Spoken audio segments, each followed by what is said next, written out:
최근 우리나라에서 가장 이슈가 되는 어떤 사회적 사건, 정치적 논란이랄까요?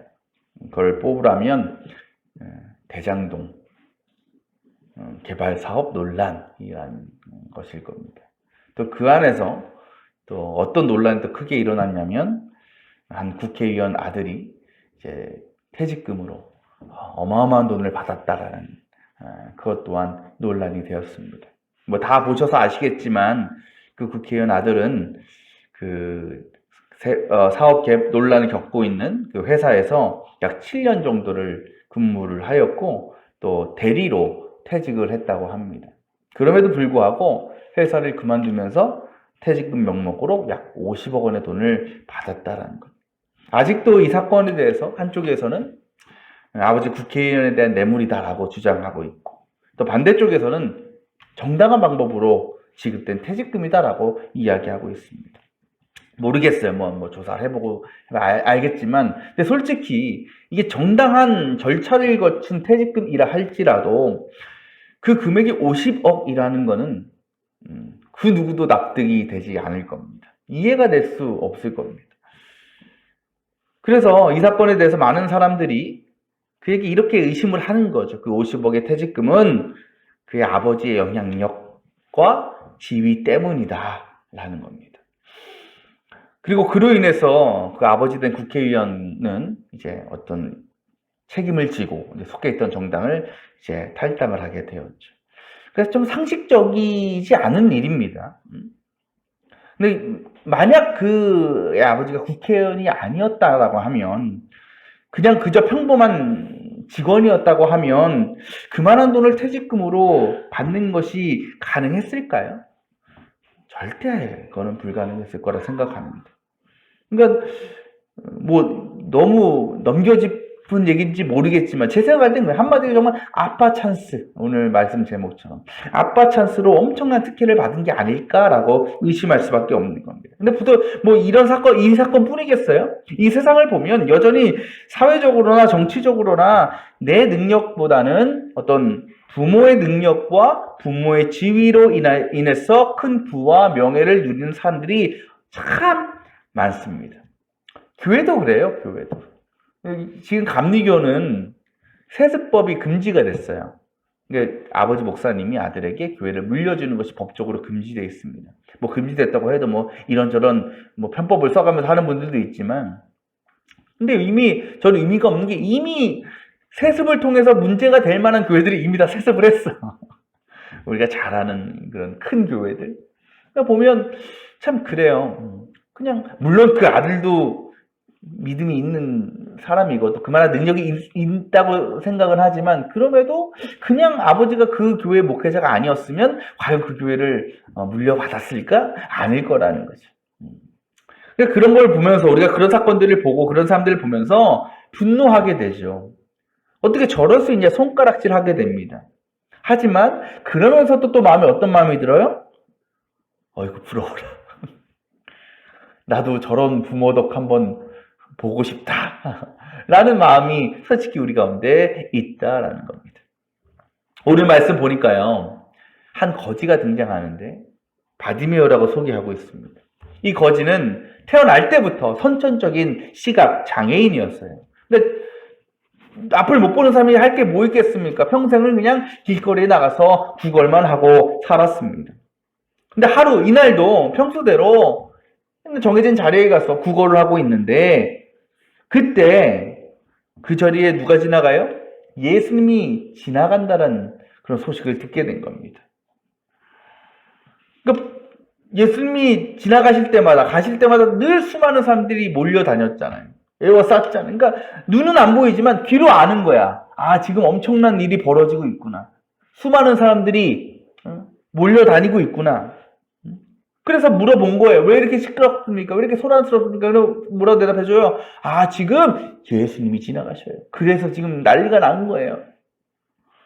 여러분, 바디메오가 예수님에 대해서 알고 있었을까요? 몰랐을까요? 알고 있었어요.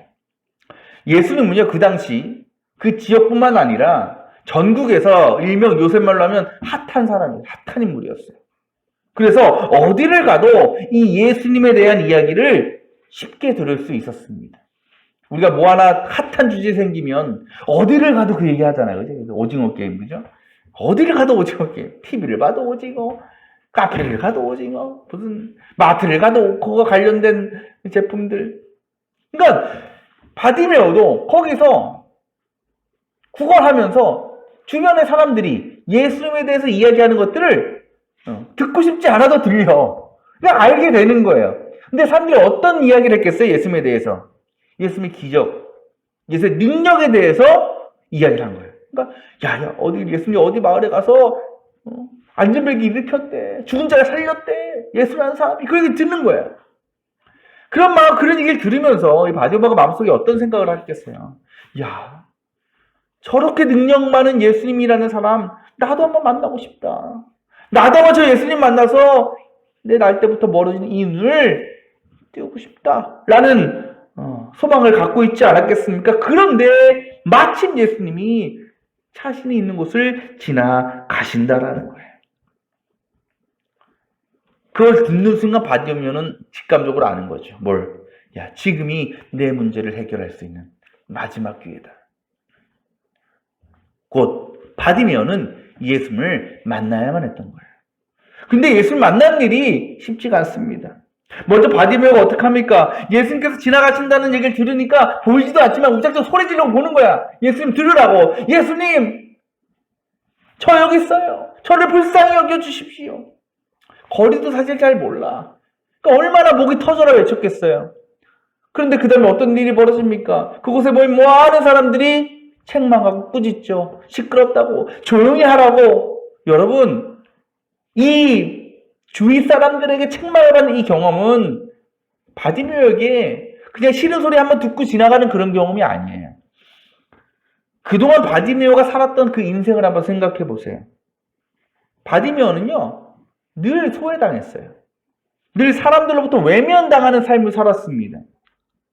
또 그 당시에 어떤 이야기가 있어서 병에 대해서 저 사람이 큰 죄를 져서 병에 걸렸다. 그러니까 사람들의 그런 인식으로 볼 때 이 바디메오가 눈먼 거는 뭐 때문이야? 죄 때문이다. 저 사람의 죄 때문이다. 그러니까 얼마나 부정하다고 죄인이라고 손가락질 당하겠습니까? 또 아이들이 지나가다가 철없는 아이들이 뭐예요? 그런 사람들 보면 돌도 던지고 발로도 차고, 그죠? 얼마나 괴롭힘 많이 당했었겠어요. 그런 바디메오에게 자기의 가장 두려운 존재가 뭐냐? 사람이에요, 사람. 그런데 지금 그 바디메오가 사람들로부터 책망을 당하고 있는 거예요. 그때 얼마나 두려웠겠어요, 바디메오가. 얼마나 무서웠겠습니까? 얼마나 불안했겠어요. 평소에 바디메오라면 어떻게 했을까요? 당장 그 부르짖음을 멈추고 자리로 돌아가서 다시 구걸을 시작했을 겁니다. 그런데 바디메오가 어떻게 행동합니까? 48절. 더욱더 큰 소리로 외쳤다. 이전보다 더 크게 주님을 부르는 거예요. 부르짖는 거예요. 지금의 상황은요, 바디메오에게 정말 신변의 위협을 당할 수 있는 위기입니다. 하지만 그럼에도 바디메오는 사람들의 시선, 어떤 책망, 아랑곳하지 않아요. 그냥 예수님 찾고 부르짖은 겁니다. 무엇이 그를 그 사람들로부터 큰 화를 당할 수 있는 상황에서 이렇게까지 행동하도록 한 것일까? 말씀드린 것처럼 바디메오는 알아요. 뭘? 지금이 내 이 문제를 해결받을 수 있는 유일한 기회요, 마지막 기회라는 것을 알고 있는 거예요. 그러니까 다시는 자신에게 찾아올 수 없는 그 기회를 바디메오는 놓칠 수가 없는 겁니다. 그런 그의 간절함, 또 그 안에 뭐가 있습니까? 저 예수님이 나를 고쳐주실 거야 라는 그 믿음과 확신이 그 모든 공포와 두려움과 불안을 극복하게 만들었다라는 겁니다. 그리고 드디어 그가 예수님을 만날 수 있는 기회를 잡게 됐어요. 그 바디메오의 부르짖음을 들으시고 사람들을 시켜서 그를 불러오라고 명령하신 겁니다. 그리고 예수님께서 자신을 부르신다는 이야기를 듣게 된 바디메오는 어떻게 해요? 곧장 예수님께 나아가요. 그것도 어떻게 나아갔다고 오늘 말씀에 묘사합니까? 50절 말씀 보면 이렇게 돼 있죠. 그는 자기의 겉옷을 벗어던지고 벌떡 일어나서 예수께로 왔다. 뭘 벗어던졌다고요? 겉옷을 벗어던졌다. 여러분, 이 바디메오, 거지 바디메오에게 겉옷은 그냥 못이 아니에요. 그냥 전복 아니에요. 낮에는 외투였고요. 밤에는 뭐겠습니까? 이불이에요. 자신의 몸을 지킬 수 있는 유일한 도구였어요. 그리고 그것은 어찌 보면 그가 가진 전 재산이었을 수 있습니다. 그런데 그런 외투를 받으면은 예수님의 부르심에 어떻게 바닥에 내어 던져버리고 뛰쳐나간 거예요. 왜 그랬을까요? 왜 굳이 겉옷을 던져버렸어야 됐을까? 입고 가면 안 됐을까? 여러분, 육상 선수들 좋은 성적을 거두려면 필수적이고 중요한 외적인 조건이 있어요. 뭘까요? 몸을 가볍게 해야 된다는 거죠. 그래서 그 선수들이 입는 경기복, 특히 신발 굉장히 가벼워요. 새털처럼 가벼워요. 여러분, 세계에서 제일 빠른 사내가 누굽니까? 우사인 볼트. 그 사람이 약 10년 전인가요? 그 육상 세계 선수권 대회에서 금메달, 그 세계 신기록 세울 때 그 신발 무게가 140g이에요. 140g. 근데 이거는 신은지 안 신은지도 모를 정도의 가벼움이에요. 근데 그 전에, 바로 직전에 대회 올림픽에서 그가 세계 신기록을 세운 적이 있거든요. 그때는 얼마나 200g이었어요. 근데 1년 만에 60g을 낮춘 거야. 그랬더니 또 뭐가 생긴 거야? 새로운 세계 신기록을 생긴 거야. 그러니까 이 무게라는 것이 육상 선수의 스피드와 굉장히 밀접하게 연결되어 있다는 거죠. 바디메어가 그 옷을 던져버린 이유가 여기 있는 거예요. 여러분, 바디메어의 겉옷이 두께가 어땠을까요? 굉장히 두꺼웠을 거예요. 왜? 사막지대 밤에 얼마나 추워요. 그걸 덮고 자려면 두꺼워야 돼요. 근데 평소에 앉아서 구걸할 땐 괜찮아. 그렇죠? 그런데 어딘가 이동하려고 할 때에는 그 무게와 길이 때문에 속도에 한계가 생길 수밖에 없는 거예요. 바디메어가 주님께서 부르셨을 때 얼마나 기뻤을까요? 얼마나 기뻤을까요? 그래서 그 마음에 이런 생각이 드는, 야, 내가 단 1초라도 주님 빨리 가서 만나고 싶다. 빨리 나가고 싶다. 만약에 그렇지 않다가 지체하다가 어물어물거리다가 예수를 떠날 수도 있잖아요. 오늘 말씀 보니까 예수님이 여리고를 떠나시기 직전에 만난 거거든요. 예수님 여기 벗어나면 이제는 기약이 없어요. 그러니까 빨리 만나야 돼. 나가려고 하니까 뭐가 걸리적거려. 이 옷이 걸리적거리는 거야. 무겁기도 하고 또 기니까 막 발에 걸리기도 하고. 그러니까 그거를 에이씨 다 내버려버린 거예요. 왜? 예수님 빨리 만나려고. 근데 여러분, 이게 바디메어에게는요, 나중을 생각하면 굉장히 위험한 거예요. 왜냐하면 바디메어가 예수를 만나겠지만 만나고 돌아왔을 때에 그 외투가 남아있으려는 보장이 있습니까? 없어요. 누가 훔쳐갈 수도 있는 것이고, 또 워낙 많은 사람들이 모여있다 보니까 그 외투가, 바닥에 떨어진 외투를 사람들이 얼마나 밟고 지나가겠습니까? 다시는 입을 수 없는, 사용할 수 없는 그런 물건이 되어버릴 수도 있는 거예요. 그렇게 되면 그는 자신의 유일한 재산을 잃어버리는 것과 다름이 없는 겁니다. 하지만 바디메오에게 지금 가장 중요한 거는요, 나를 지키는 게 아니에요. 내 재산을 지키는 게 아니고요, 나를 부르시는 주님을 만나서 내 문제를 해결받는 거예요. 그런 바디메오의 자신의 모든 것을 내어놓고서라도 주님을 만나겠다. 그 간절한 희생과 또 열정이 있었다라는 겁니다. 그렇게 주님 앞에 나온 바디메오에게 주님이 선포하십니다. 가거라. 네 믿음이 너를 구원하였다. 그 순간 어떤 일이 벌어져요? 태어날 때부터 멀어져 있던 그의 눈이 띄어지는 기적이 나타났죠. 그런데 여러분, 더 놀라운 일은 그 뒤에 일어납니다.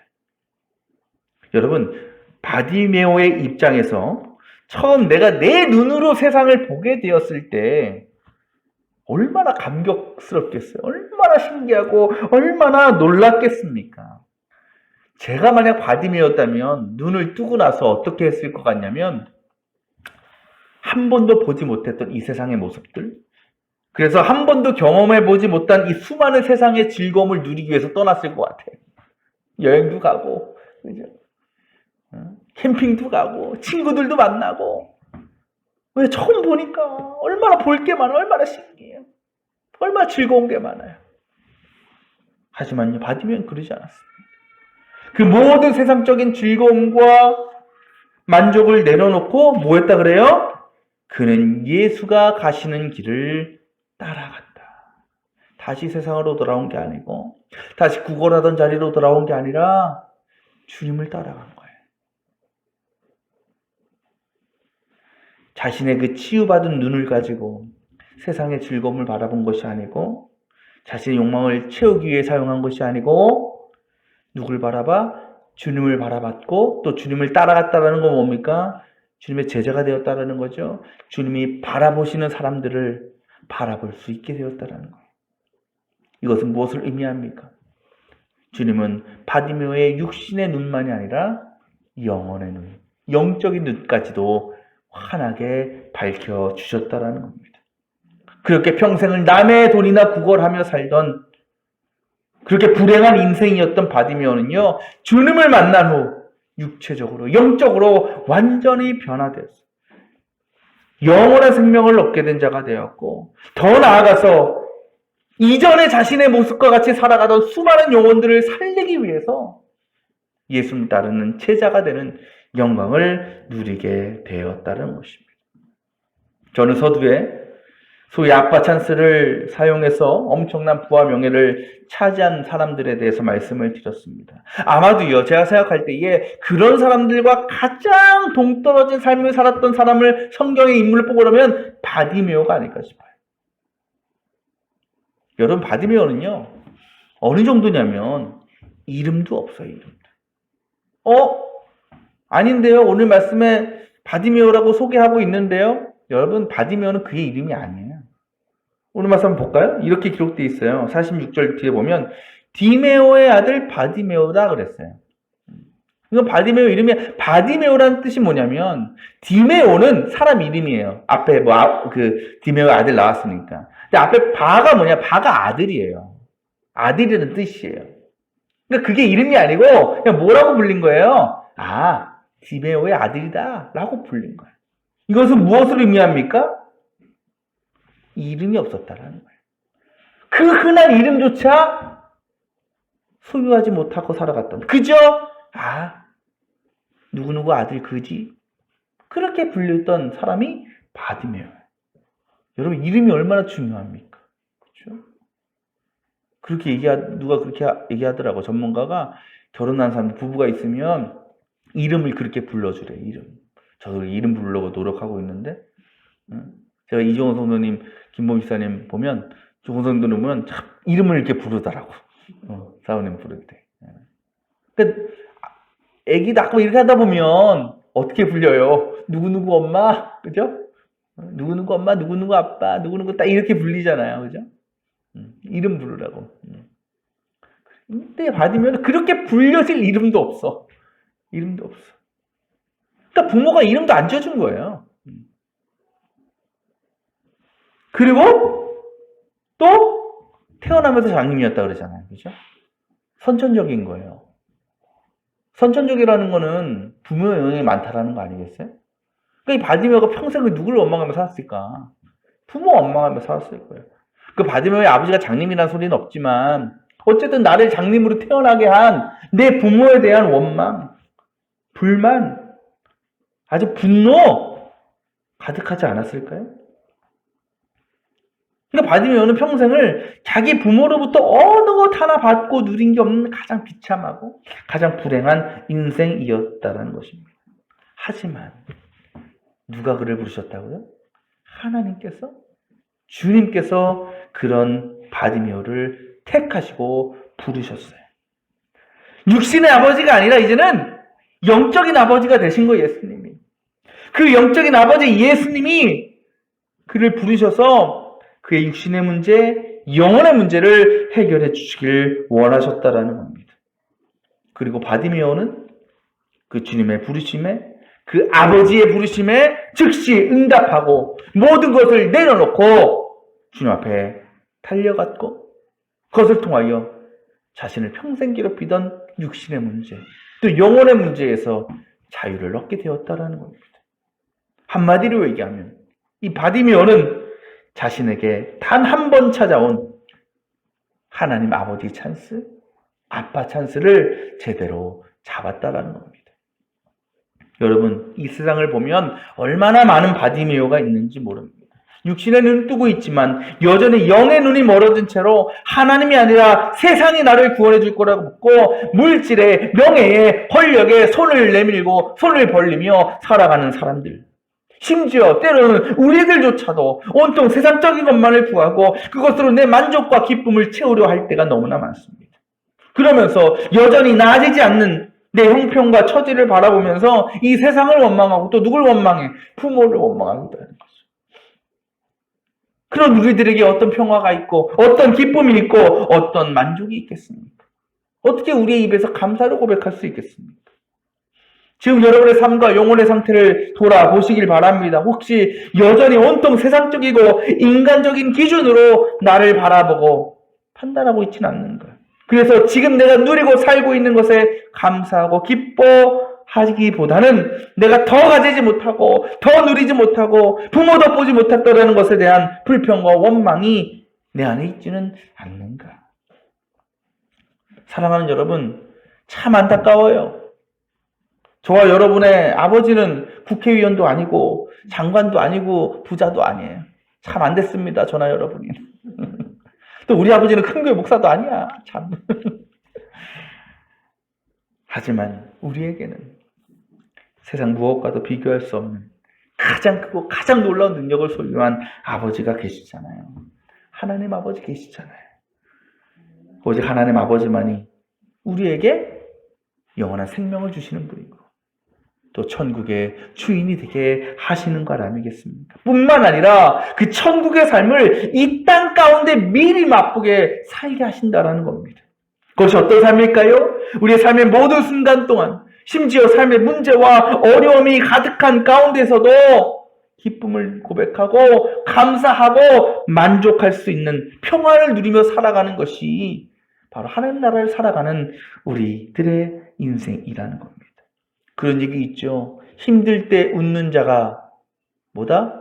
인류다. 그 능력을 우리에게 주신 거예요, 주님. 성령 안에서. 여러분, 이 세상에 이거보다 더 큰 능력 어디 있겠어요? 그렇죠?